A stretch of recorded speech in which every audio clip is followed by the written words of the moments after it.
J'avais 6 ans. Je me souviens surtout du silence. Pas celui qu'on entend, mais celui qui s'installe à l'intérieur. Celui qui colle à la peau. Ce jour-là, le temps tournait trop vite. J'attendais. Puis doucement, le silence a pris toute la place.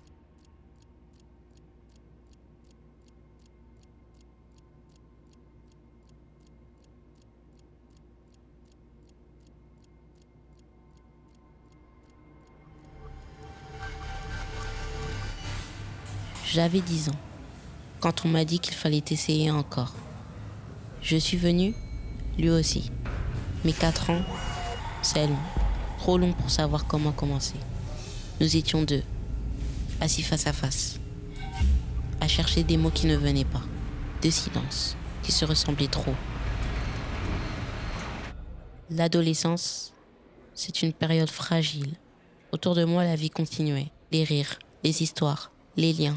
Et le plus étonnant, c'est que les autres m'acceptaient. On me parlait, on m'invitait, on me respectait. Je n'étais pas à l'écart du monde. Mais à l'intérieur, quelque chose restait immobile.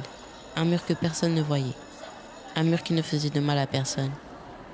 Sauf à moi. Parfois, quand tout s'arrête, mes pensées voyagent. Elles retournent là-bas, à mes grands-parents.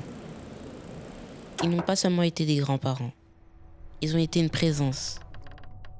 Quand ma mère devait être forte, ils étaient là. Ils ont été une cause, un appui silencieux. Quelque chose de solide qui m'a permis d'avancer.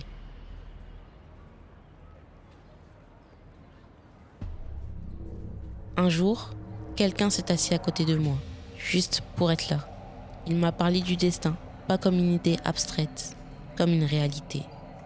Il m'a dit que certaines choses sont écrites, que rien n'arrive sans la volonté d'Allah, et que ce que je fais de ce qui m'arrive m'appartient. Pour la première fois, quelque chose a bougé en moi. J'ai compris que je n'étais ni perdu, ni oublié, que tout avait un sens, même ce que je ne comprenais pas. Et pour la première fois, j'ai su quoi dire. Qadar Allah.